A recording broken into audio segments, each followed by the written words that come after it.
Good morning again. You hear me, John? All right. Sins of the tongue. We're talking about,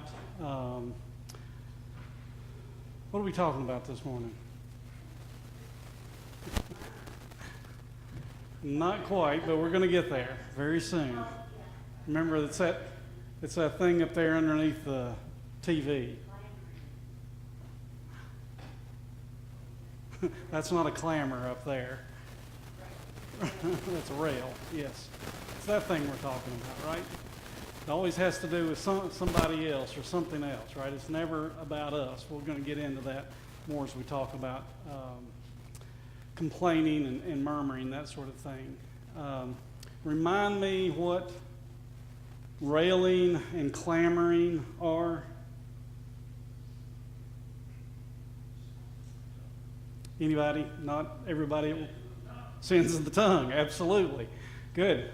More specific. Insults, okay. What else?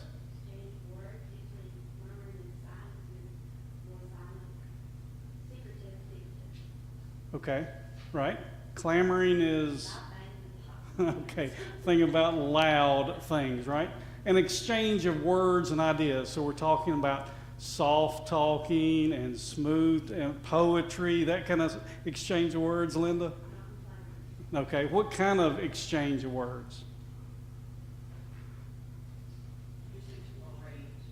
Usually what? To berate, yes. I thought you said parade. Berate, to tear down, right? What else? Insulting. Angry words, right? Words that are, you might think of anger and well thought out and, very timing and appropriate language. No? What? Lashing out, quick. Lashing out, right? Quick. Quick what? Quick?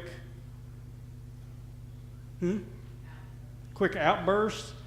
Do we say these things without even thinking? No, we don't. They just is what kind of words that come out. So that's what we're talking about when we're talking about railing and clamoring. We're starting with question 9. I've asked Keith to lead us in prayer before we begin.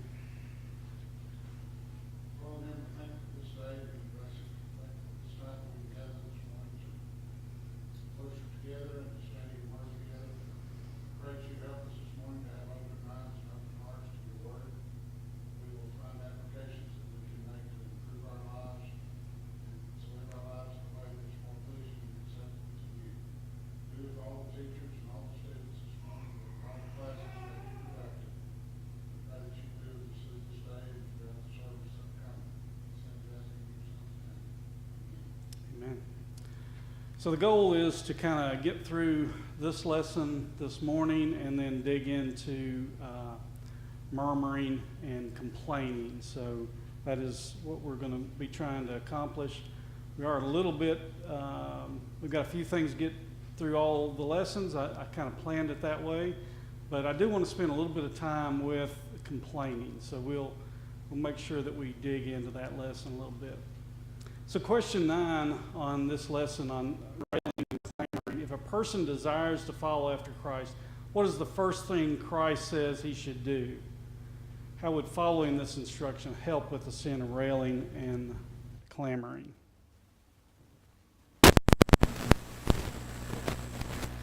Deny yourself? Here. Okay. Deny yourself. So how do we deny ourselves and how does that help us with this sin of the tongue?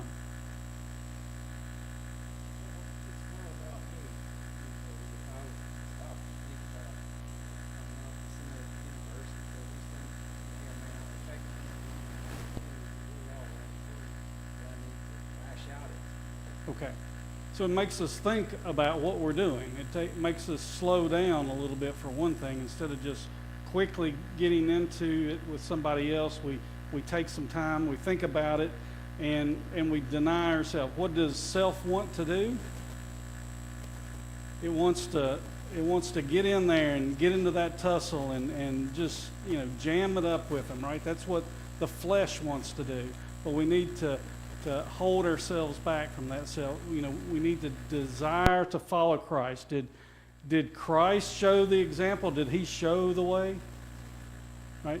If you think about Christ being the author of our salvation, right? That author, that means that he showed the way.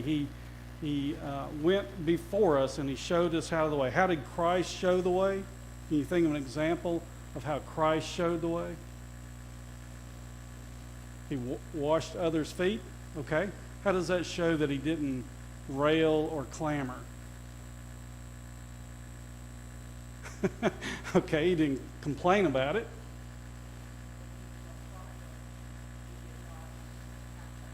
Okay. Specifically, I think that's a good example is when he was on the cross. I mean, he could have called down 10,000 angels. He was in a position of power to really show them what he had and what he could do, but he denied himself, right? And I think that's what we need to do. This is what we're talking about. How do we take up the cross? How do we take up the cross that Jesus is talking about here in Luke 9:23?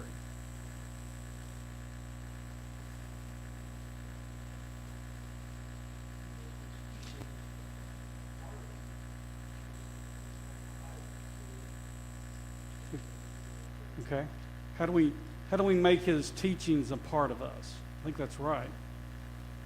How do we deny ourselves? How do we sacrifice? Do we go on the cross? Do we physically create a cross and put it in the ground and put ourselves up on it?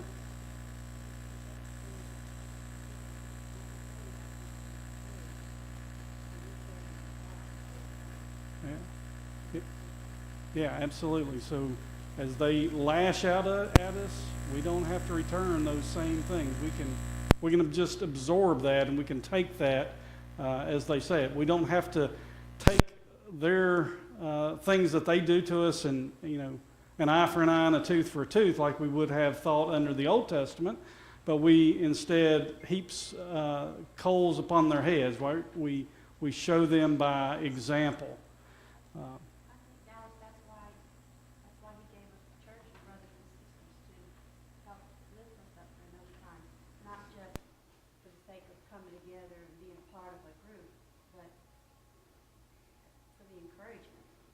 Yeah. How does the church being together, how does that help us with this daily? Because we're on the same walk. Yeah. We're doing the same things. And we can see, when we falter, we can see somebody else and we can say, well, they've got it together, right? They're doing the right thing. And so we can think about their example as they are trying to follow and emulate Christ and those kind of things. We can say, we can do it. I can do it. I can resist this temptation. Good. So question 10, is it easy to bless someone that is reviling you, that's persecuting you? No. Okay. Why or why not? It's belittling, right? It hurts. It's something that we feel. It's whether it be emotion, right? We quoted this earlier in the quarter. Sticks and stones might break my bones, right? But words, what do words do according to that saying? Words will never hurt me, but they do. That's the reality of it. It is that it does hurt, and we need to learn to deny ourselves those emotions. We need to understand there's bigger things than just self, right? It's not about me. It's not about me being put on a pedestal. It's not about my pride, those kind of things. And so we can turn and look at what Christ did and see how he did, and to turn away from those things. So it is the flesh versus